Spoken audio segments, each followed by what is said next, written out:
Hi guys, so welcome back to another video. So while preparing for any competitive examinations like JEE Mains or JEE Advanced, should we have a favorite subject or is there a problem in it?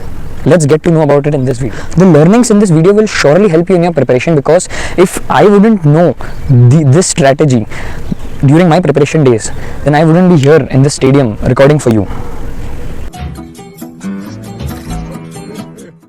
So let's say you're giving your examination, और उस examination में जब आप बैठे लिखने, आपको पता चला कि जो आपका फेवरेट टॉपिक है उससे बहुत टफ क्वेश्चंस आए हैं, बहुत लेंदी क्वेश्चंस आए, टाइम कंज्यूमिंग क्वेश्चंस आए हैं, और because it's a favourite chapter, then you have the thought in your mind कि यार मेरे को तो फोड़ना है इस चैप्टर को, तो now again that biasing thought comes in your mind, और आप उस सब्जेक्ट को अटेम्प्ट कर रहे हो, करते जा रहे हो, you have no idea of the time that you are wasting by solving such tough and lengthy questions. तो आप करते जा रहे हो, and then because that particular subject that was not your favourite chapter, you were not able to solve the questions of that, you just left those questions.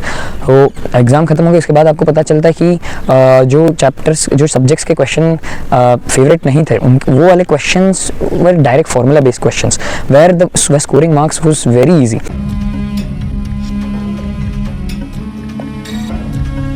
Shit.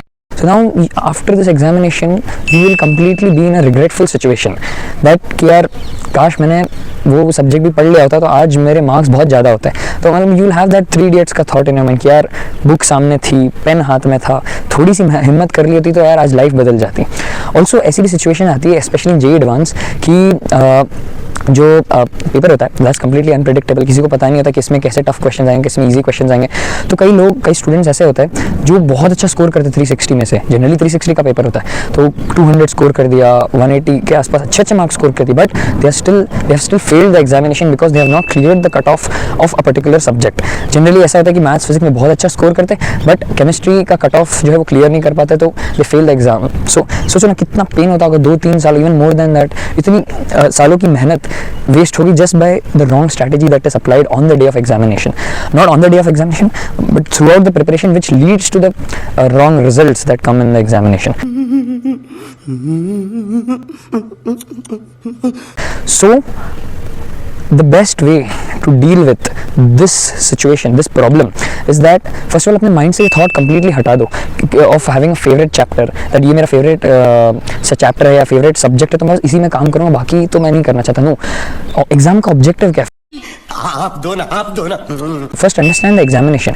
Exam का objective ये है कि तुम्हें वो एग्जाम में marks लाना है. You will be rank based on your marks.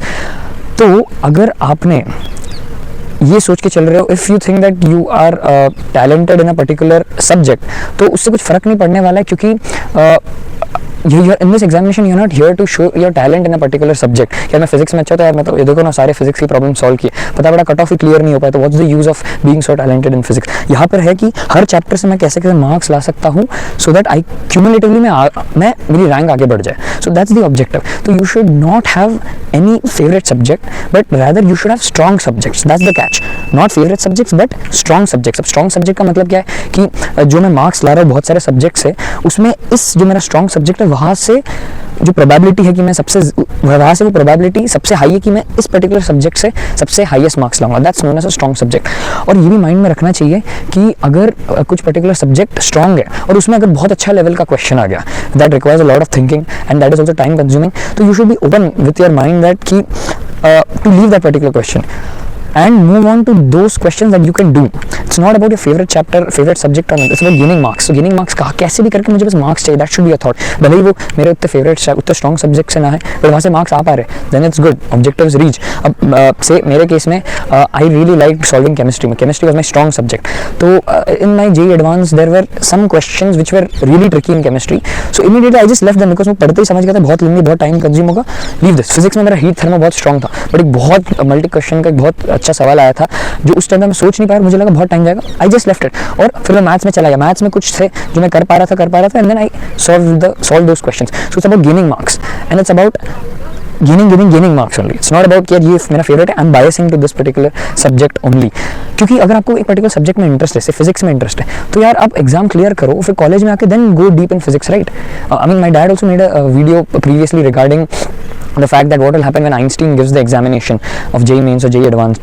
तो उसमें that's what so key summarize, key points of this video is that ki don't be biased to a particular subject, because you don't know which subject will help you gain good marks in an examination. Exam unpredictable रहती नहीं है, कभी भी कुछ भी question आ जाता है, तो you should be open to all the subjects कि यार यहाँ से भी मैं मार्क्स ला सकता हूँ, यहाँ से भी मैं मार्क्स ला सकता हूँ, यहाँ से भी मैं मार्क्स ला सकता हूँ. और this should be your key strategy. And अगर आपको कोई अगेन कुछ इंटरेस्ट है सब्जेक्ट में, तो give the examination, do good in that, because ये जो examinations होती है, competitive examinations, these are the entry tickets to such institutions.